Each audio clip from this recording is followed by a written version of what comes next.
فاسألوا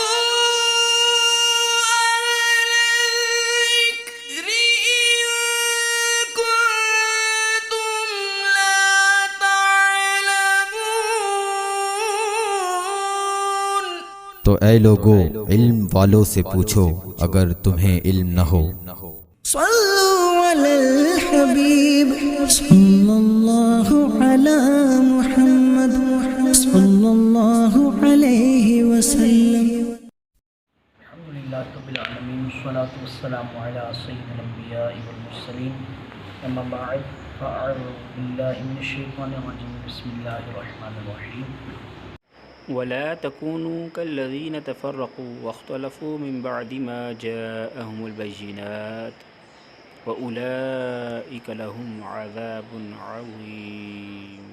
اور ان جیسے نہ ہونا جو آپس میں پھٹ گئے اور ان میں پھوٹ پڑ گئی بعد اس کے کہ روشن نشانیاں انہیں آ چکی تھیں، اور ان کے لیے بڑا عذاب ہے۔ پچھلی آیات میں اور یہاں پر بھی اللہ تبارک و تعالیٰ نے یہ ارشاد فرمایا کہ تفرقہ بازی اور اختلاف میں نہ پڑ جانا، جیسا کہ یہود و نصارہ آپس میں اختلاف میں پڑ گئے تھے، آپس میں ایک دوسرے کے ساتھ سخت دشمنی، عناد، یہ ان کے آپس میں پڑ گیا تھا۔ اس لیے اللہ تبارک و تعالیٰ نے یہ ارشاد فرمایا کہ اس طرح جیسے یہود و نصارہ آپس میں اختلاف میں پڑ گئے ویسے اختلاف میں نہ ہونا۔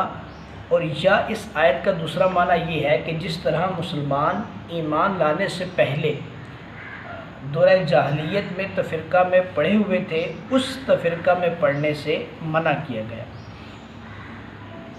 اس آیت میں اللہ تبارک و تعالیٰ نے مسلمانوں کو آپس میں جمع رہنے کا حکم ارشاد فرمایا کہ کبھی بھی اختلاف میں نہ پڑھیں، تفرقہ بازی میں نہ پڑھیں، ہمیشہ اکٹھے رہیں۔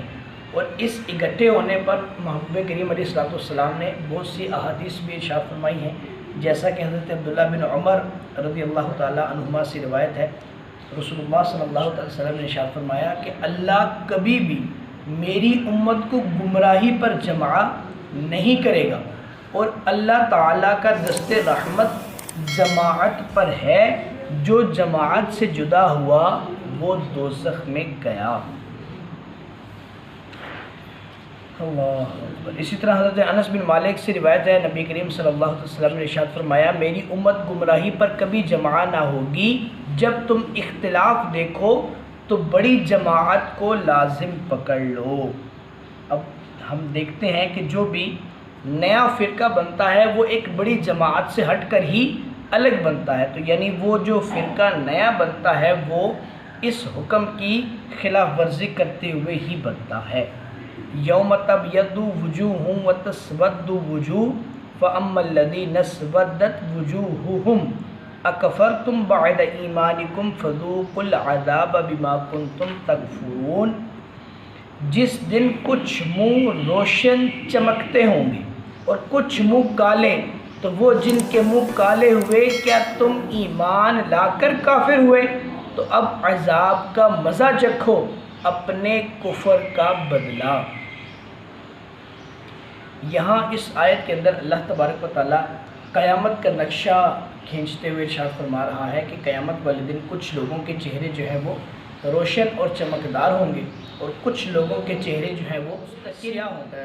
کافر ہیں، ایمان لانے کے بعد کافر، یعنی وہ لوگ جو یوم میثاق والے دن جب اللہ تبارک و تعالیٰ نے یہ ارشاد فرمایا کہ کیا میں تمہارا رب نہیں ہوں، تو سب لوگوں نے کہا کیوں نہیں، آپ ہی ہمارے رب ہیں۔ اس پر اللہ تبارک و تعالیٰ جو کہ وہ مومن ہو گئے، ایمان والے ہو گئے اللہ تعالیٰ کا اقرار کر کے، لیکن جب دنیا میں آئے تو اس اقرار کو بھول گئے اور یہاں آ کر کفر کر بیٹھے۔ ایک تو اس سے مراد یہ ہے، دوسرا اس سے مراد یہ بھی ہو سکتا ہے کہ جیسا کہ امام حسن بصری کا قول ہے کہ وہ لوگ جو منافقین ہیں دنیا میں ایمان لانے کے بعد کفر اختیار کر گئے، اس سے مراد وہ بھی ہے۔ اور ایک قول یہ ہے کہ حضور علیہ السلام کی بعثت سے پہلے حضور علیہ السلام پر ایمان لانے والے تھے، لیکن جب حضور اس دنیا میں تشریف لے آئے تو اس کے بعد وہ اس کے انکاری ہو گئے، تو یہ بھی اس سے مراد ہو سکتے ہیں۔ وَأَمَّا الَّذِينَ ابْيَضَّتْ وُجُوهُهُمْ فَفِي رَحْمَةِ اللَّهِ هُمْ فِيهَا خَالِدُونَ، اور وہ جن کے منہ روشن اور چمکتے ہیں ہوئے وہ اللہ کی رحمت میں ہیں، وہ ہمیشہ اسی میں رہیں گے۔ روشن چہرے والے کون ہیں؟ وہ مومن جو اللہ کی اطاعت کرنے والے ہیں، اللہ تبارک و تعالیٰ کی باتیں ماننے والے ہیں۔ ان کے بارے میں رب نے ارشاد فرمایا کہ جن کے منہ قیامت والے دن روشن ہوں گے وہ اللہ کی رحمت میں ہوں گے اور ہمیشہ اسی میں رہیں گے۔ روشن چہرے والے لوگ کون ہوں گے؟ ان کا اندازہ جو ہے وہ ہم ان روایات کی روشنی میں لگا سکتے ہیں۔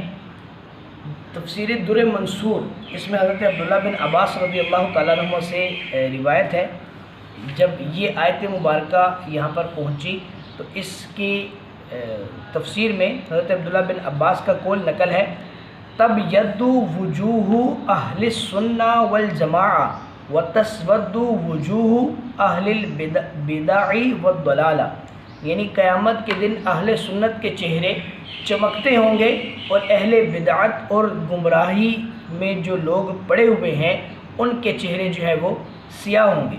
اسی مضمون کی 3-4 روایات جو ہے وہ مختلف طرق سے تفسیر در منصور میں لکھی گئی ہیں۔ حضرت عبداللہ بن عمر سے اور حضرت ابو سعید خدری رضی اللہ تعالیٰ عنہ کے طرق سے 3 روایات جو ہے وہ صاحب تفسیر در منصور جو ہے وہ لے کر آئے ہیں، اور اس میں تینوں میں مضمون یہی ہے کہ جو بدعت اور گمراہی پر لوگ ہوں گے ان کے چہرے سیاہ ہوں گے، اور جو اہل سنہ اور والجماعہ یعنی حضور اور حضور جن عالم علیہ السلام کے صحابہ کے طریقے پر چلنے والے ہوں گے، ان کے چہرے جو ہیں وہ روشن ہوں گے۔